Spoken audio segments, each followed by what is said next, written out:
दिवसापूर्वी पुणे पोलीस आयुक्त यांना पत्रव्यवहार करत काही सूचना दिल्या होत्या। यामध्ये राज्य महिला आयोगाला कुमारी सानवी बहुउद्देशीय सेवाभावी संस्था असेल, शांताबाई बहुउद्देशीय सेवाभावी तर अनेक संस्था यांच्या वतीनं पत्राद्वारे काही मेल केले होते। तसेच आयोगाकडे काही त्यांनी मागणी केली होती आणि एकंदर या सगळ्या अनुषंगाने पुणे पोलीस आयुक्तांना पत्र लिहिलं होतं। गेले 2 दिवसापूर्वी पाठवलेल्या पत्राचा अहवाल पुणे पोलीस आयुक्तांकडून आज राज्य महिला आयोगाला प्राप्त झालेला आहे। या अहवालामध्ये जी माहिती आली आहे अतिशय भयावह आणि भीषण परिस्थिती या अहवालामध्ये मांडलेली आहे। यामध्ये 27/7/2025 रोजी पहाटे 3:20 रूम नंबर 102 स्टेबर्ड हॉटेल खराडी या ठिकाणी छापा कारवाई करण्यात आली होती।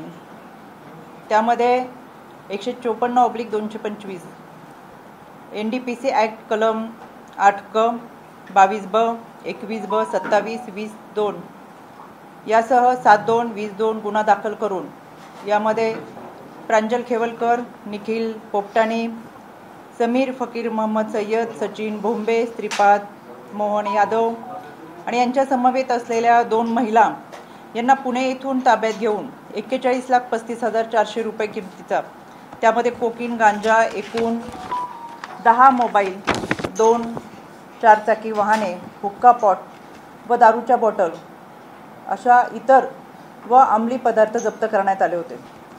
यामध्ये प्रांजल खेवलकर यांच्या इंद्रप्रस्थ सोसायटी हडपसर पुणे येथील घरातून जो मोबाईल जप्त केला होता त्यामध्ये सायबर तज्ज्ञ यांच्या माहितीने तांत्रिक विश्लेषण करून तपासणी केली असता या मोबाईलमधील हिडन फोल्डरमध्ये महिलांसोबत असलेले चॅटचे स्क्रीनशॉट, पार्टीचे फोटो, व्हिडिओ तसेच महिलांचे नग्न व अर्धनग्न फोटो व काही अशोभनीय कृत्यांचे व्हिडिओ हाती लागले। या मोबाईलमध्ये जे व्हॉट्सॲप चॅट करण्यात आले त्यामध्ये एकूण 7 मुली आढळून आल्या। या मुलींची नावं 7ही मुलींची नावं आरुष या नावाने सेव्ह केलेली होती। म्हणजे आरुष या नावाची व्यक्ती या मुलींचं ह्युमन ट्रॅफिकिंग करत होते आणि या व्हॉट्सॲप चॅटवरून आरुष याने या मुलींना पार्टी करता लोणावळा आणि पुणे येथे बोलवल्याचं लक्षात आलं। पोलिसांनी छापा टाकला त्याच्या अगोदर सुद्धा 2 दिवस म्हणजे 25/7/2025 रोजी त्याच ठिकाणच्या हॉटेलमध्ये रात्री 10 ते पहाटे 4 वाजेपर्यंत दारू व हुक्का पार्टी चालू होती। त्यावेळेस ही काही वेगळ्या मुली या ठिकाणी बोलवलेल्या होत्या। यामध्ये प्रांजल खेवलकर यांच्या चॅटचे अवलोकन केले असता यामध्ये महिलांसोबत आपत्तिजनक चॅटिंग असून मुलींसोबत सिनेमामध्ये शूटिंग करण्याच्या निमित्ताने संपर्क साधलेला आहे। या मुलींना पिक्चरमध्ये काम देतो, सिनेमामध्ये काम देतो, शूटिंग करायची संधी देतो असं सांगून बोलवल्याचं, तसंच त्यांचा वापर करून घेतल्यानंतर त्यांचे खर्चाचे सुद्धा पैसे दिले नसल्याचे आणि त्यामुळे या मुलींनी वारंवार पैशाची मागणी केलेली यामध्ये दिसून येते। प्रांजल खेवलकर याने खराडीतले स्टेबर्ड हॉटेल असेल, गोवा येथील हॉटेल असेल, लोणावळा, साकीनाका आणि जळगाव या ठिकाणी मुलींना बोलून अशा पद्धतीच्या पार्ट्या केल्याचे निष्पन्न झालेले आहे। या हिडन फोल्डरमध्ये महिलांचे आक्षेपार्ह फोटो, व्हिडिओ आणि खरं तर या मुलींसोबत लैंगिक अत्याचार झाल्याचे दिसून येते। काही मध्यस्थांमार्फत खेवलकर यांनी मुली पार्टीसाठी संपर्क करून पाठवल्याचे सुद्धा या चॅटिंगच्या माध्यमातून समोर येते। यामध्ये मोठ्या प्रमाणातली अनैतिक मानवी व्यापार व वाहतुकीच्या अनुषंगाने रॅकेट असण्याची शक्यता नाकारता येत नाही आणि म्हणून यामध्ये प्रांजल खेवलकर आणि त्याचे सहकारी तसेच या पार्टीमध्ये ज्या मुली उपस्थित होत्या ह्या 2 वर्षापासून संपर्कात असलेल्या आहेत। त्याच्यामुळे या पार्टीमध्ये गांजा, अंमली पदार्थ घेऊन येण्याची पूर्वकल्पना माहिती होती आणि त्या अनुषंगाने त्यांचं यामध्ये पूर्णपणे चॅटिंग झालेलं आहे। आता या पुढची माहिती म्हणजे हा साधारणतः या चॅटिंग किंवा या व्हिडिओच्या माध्यमातून समोर आलेल्या गोष्टी, पण काही शब्दांचा उल्लेख करणं सुद्धा मला संकोच वाटते। या मोबाईल फोनमधल्या हिडन फोल्डरमध्ये 252 व्हिडिओ सापडले, त्यामध्ये 1497 फोटो असे एकूण 1779 फोटो व्हिडिओ आहेत। या व्हिडिओमध्ये पार्टीचे तसेच मुलींसोबत अतिशय अश्लील अश्लाघ्य मुलींचे नग्न फोटो हे या व्हिडिओमध्ये आहेत।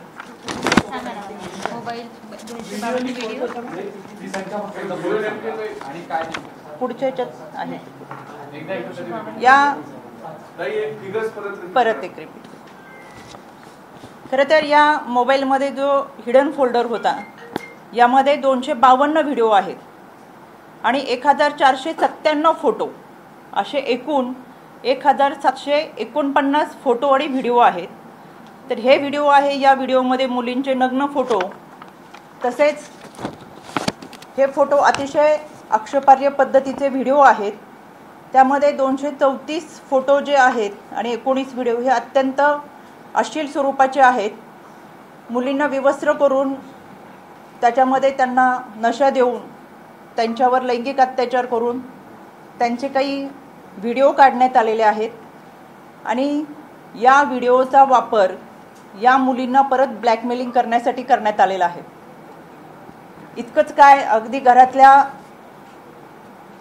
साफसफाई करणाऱ्या मोलकरणीचे सुद्धा अतिशय वाईट अवस्थेमधले फोटो याच्यामध्ये आहेत। आता बराचसा विषय असा आहे, मी सांगण्यापेक्षा कालांतराने अजून काही गोष्टी समोर येतील ते याच्यामध्ये आहेत, पण मी त्याच्याही संदर्भात बोलू शकत नाही, बोलण्याला सुद्धा मर्यादा आहेत। अशा पद्धतीचे काही व्हिडिओ आणि फोटो याच्यामध्ये आहेत। या सगळ्या मुलींना पटवण्यासाठी खेवलकर याने आरुष नावाचा मुली सप्लाय करणारा माणूस ठेवला होता। मग या मुलींना सिनेमात काम देण्याचं किंवा इतर प्रलोभन दाखवून अशा पद्धतीने त्यांच्यावर लैंगिक अत्याचार करण्यात आलेले होते। एकंदरच हे सगळं प्रकरण पाहता राज्य महिला आयोगाच्या वतीने गेले 2 दिवसापूर्वी पुणे पोलीस आयुक्त यांना काही सूचना केल्या होत्या, त्या अनुषंगाने काही तपास यामध्ये केलेला आहे आणि म्हणून अँटी ह्युमन ट्रॅफिकिंग युनिट हे यामध्ये काम करत आहे। या निमित्तानं हे सगळं एकंदर प्रकरण जर पाहिलं तर मानवी तस्करी मोठ्या प्रमाणात यामध्ये झाली आहे।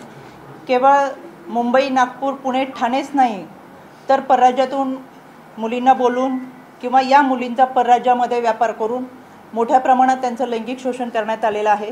म्हणून राज्य महिला आयोगाच्या वतीनं आम्ही पोलीस महानिरीक्षक, पोलीस महासंचालक यांना महिलांच्या अनैतिक शोषण व मानवी तस्करीच्या पुणे खराडी येथील रेव पार्टी प्रकरणाबाबत SIT स्थापन करण्याबाबत पत्रव्यवहार केलेला आहे आणि यामध्ये या पत्राच्या अनुषंगाने पोलीस महानिरीक्षक, पोलीस महासंचालक यांना जो आम्ही राज्य महिला आयोगाच्या वतीनं आजच पत्रव्यवहार केला आहे, यामध्ये महिलांचे अनैतिक शोषण, मानवी तस्करी, वेश्या व्यवसायासाठी जबरदस्तीने वापर अशा स्वरूपाच्या गंभीर घटना घडताना दिसतात। विशेषतः पुण्यातील रेव पार्टीत महिलांचा अश्लील व अनैतिक वापर केल्याचे समोर आलेले आहे आणि म्हणून NDPS ॲक्टनुसार जरी याच्यामध्ये गुन्हा नोंद झालेला असला तरीसुद्धा महिलांची मानवी तस्करी ही मोठ्या प्रमाणात झालेली आहे आणि म्हणून विशेष तपास पथक म्हणजेच SIT स्थापन करून खालील चौकशींची तपास होणं फार गरजेचं आहे। यामध्ये आरोपीकडून 28 वेळा रूम बुक करून त्यामधील मुलींना त्या ठिकाणी बोलवलं होतं। यामागचा हेतू किंवा संघटित नेटवर्क याचा तपास व्हावा। 2 मानवी तस्करी प्रतिबंध पथक म्हणजेच अँटी ह्युमन ट्रॅफिकिंग डिपार्टमेंटकडून महिलांना कशा प्रकारे आणले गेलं, त्यांची फसवणूक कशी केली गेली, त्यांच्यावर दबाव कशा प्रकारे टाकला गेला आणि यामध्ये इतर कोणतेही माध्यम त्यामध्ये महिलांचे मूळ गाव, वय, वैद्यकीय अहवाल व ओळख दस्तऐवजांची खातरजमा व्हावी। 3 आरोपीचे मोबाईल, ईमेल, आर्थिक व्यवहार, कॉल डिटेल्स याची सखोल तपासणी होणं गरजेचं आहे। 4 हॉटेल व्यवस्थापनाची सखोल चौकशी व्हावी। या SIT मध्ये महिला अधिकाऱ्यांचा समावेश करून चौकशी प्रक्रियेत गोपनीयता सुनिश्चित करण्यात यावी आणि या चौकशीनुसार दोषींवरती कठोर कारवाई करण्यात यावी, जेणेकरून भविष्यात अशा प्रकारच्या घटनांना प्रतिबंध होईल। खरं तर हे प्रकरण केवळ एका पार्टीपुरतं मर्यादित नसून मानवी तस्करी ही संघटित गुन्हेगारी आहे आणि ती अतिशय भयावह घातक परिस्थिती ही महाराष्ट्रामध्ये निर्माण करत आहे। ही घटना महिलांच्या अनैतिक शोषणाचे गंभीर वास्तव दर्शवते। महिलांना सन्मान, सुरक्षितता आणि हक्काचे रक्षण करणे हे सामाजिकदृष्ट्या तसंच कायद्यानेही आवश्यक असल्याने या पार्श्वभूमीवर या SITच्या माध्यमातून न्यायोचित, सखोल व वेळेत तपास व्हावा अशी मागणी राज्य महिला आयोगाच्या वतीनं पोलीस महासंचालकांना केलेली आहे आणि तशा पद्धतीचा पत्रव्यवहार हा आज करण्यात आलेला आहे। यामध्ये खरं पुणे हे विद्येचे माहेरघर आहे, सांस्कृतिक शहर आहे, पण अशा पद्धतीने पुण्यामध्ये येऊन ह्या विकृती ज्या पद्धतीने अंमली पदार्थाबरोबरच मानवी तस्करी करतात हे नक्कीच पुण्याला काळीमा फासणारी घटना आहे। यामध्ये अतिशय अश्लील भाषेंचा काही ठिकाणी उल्लेख केलेला आहे, मग तो मुलींच्या संदर्भात केला आहे, तो अंमली पदार्थाच्या संदर्भात केला आहे आणि म्हणून याचीसुद्धा सविस्तर चौकशी, सखोल चौकशी ही झाली पाहिजे। एकंदरच पार्टीच्या नावाखाली ही गुन्ह्यांची साखळी सुरू आहे आणि ही साखळी जर तोडायची असेल तर SIT मार्फतच याची चौकशी ही खोलवर झाली पाहिजे। कदाचित सगळ्या गोष्टी समोर आल्यात, बऱ्याच गोष्टी मला बोलताना मर्यादा आहेत आणि मी सांगितलं काही गोष्टी सांगताना सुद्धा मला संकोच वाटतोय, पण सगळी माहिती जर समोर आली तर कदाचित देशातील सगळ्यात मोठं हे रॅकेट असू शकतं ते मानवी तस्करीचं, महिलांचा लैंगिक छळ करून, त्यांचे व्हिडिओ तयार करून, त्यांना ब्लॅकमेलिंग करून अशा पद्धतीने त्यांचा वापर केला गेला आहे आणि म्हणून हे सगळं समोर येणं फार गरजेचं आहे। एकंदरच काय तर देशामध्ये महाराष्ट्राची प्रतिमा मलिन करण्याचं काम हे विकृती करतात आणि म्हणून आज राज्य महिला आयोगाच्या वतीनं पोलीस महासंचालक यांना SIT गठीत करण्यासाठीचं पत्रव्यवहार करण्यात आले आणि या अनुषंगाने हा सगळा तपास व्हावा अशी मागणी या निमित्तानं। व्हिडिओ फोटो आले, आता पुढे नेमका काय तपास व्हावं, कुठल्या गोष्टी तुम्हाला दिसतात मिसिंग मध्ये? राज्य महिला आयोगाच्या वतीनं गेले 3.5 वर्षामध्ये आम्ही ह्युमन ट्रॅफिकिंगवरती फार मोठं काम केलं आहे। मस्कत, ओमान, दुबई या भागामधून आम्ही 24 मुली आणि महिलांना भारतात परत आणलं आणि भारतातून महाराष्ट्रात आणण्यासाठी खऱ्या अर्थानं मदत झाली। या संदर्भातली प्रेस आपल्याच उपस्थितीमध्ये गेल्या वर्षी आम्ही घेतली होती।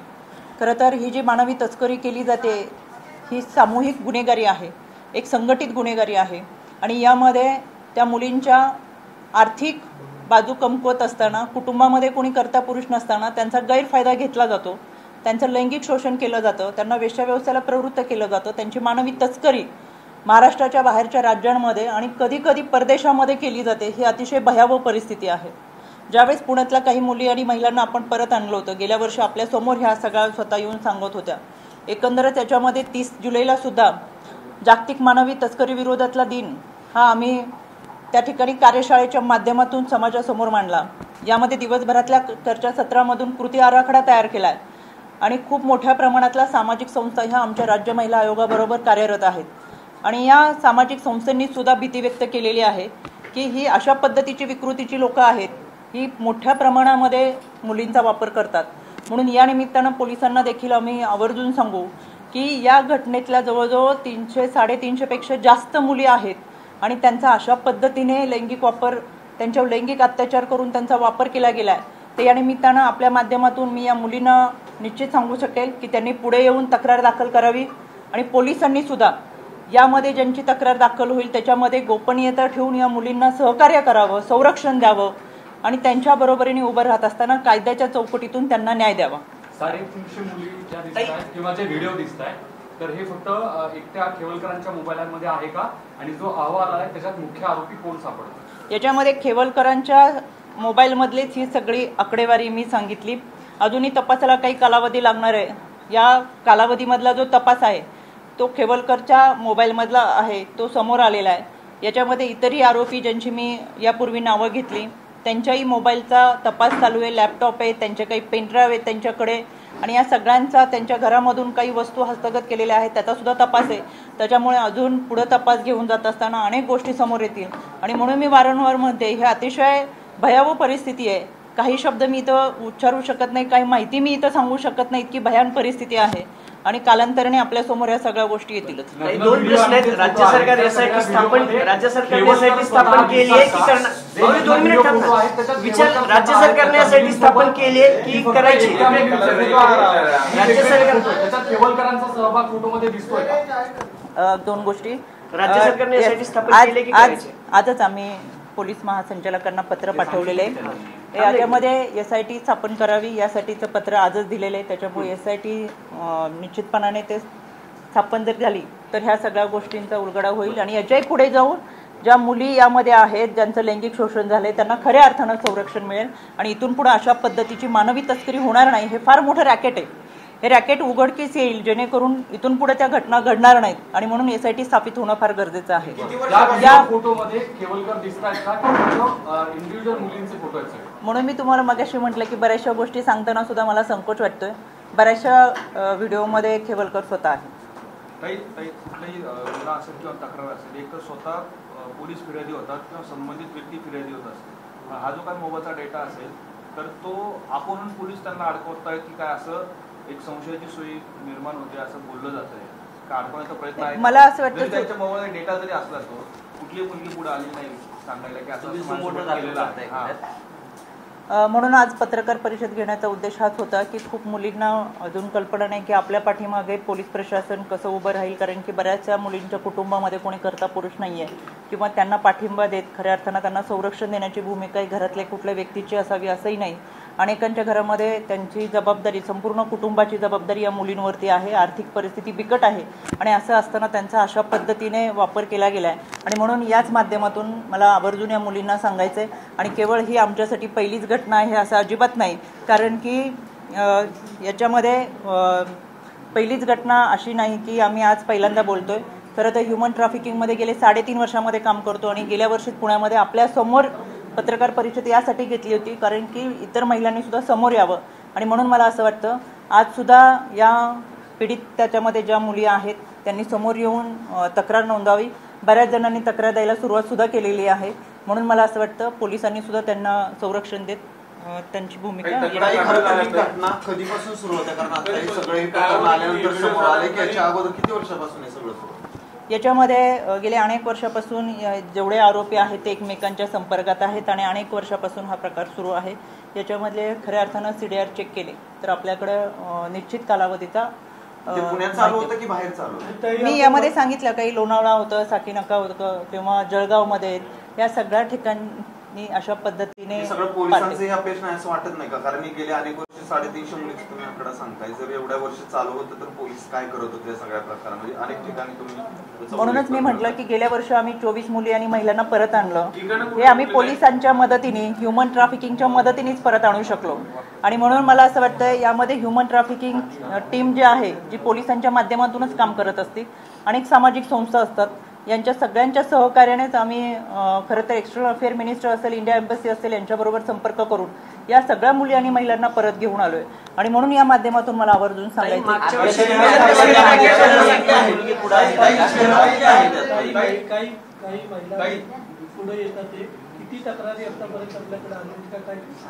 बऱ्याचशा गोष्टी मला असं वाटतं मी सुरुवातीपासून सांगते की काही गोष्टी सांगताना आता ठेवलेल्या आहेत त्या पुढच्या याच्यामध्ये सांगू.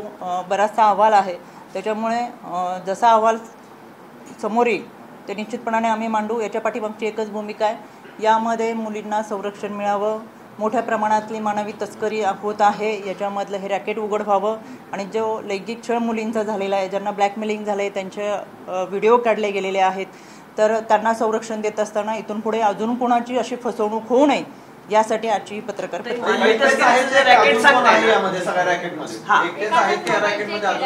त्याला धरून अजून एक प्रश्न, तुम्ही जे मानवी तस्करीचं रॅकेट सांगता ना, ज्याची प्रेस तुम्ही मागे घेतली होती, त्या मानवी तस्करीचा पण केवलकरांशी संबंध आहे का? म्हणजे सगळ्याच मानवी तस्करीचा संबंध आहे का?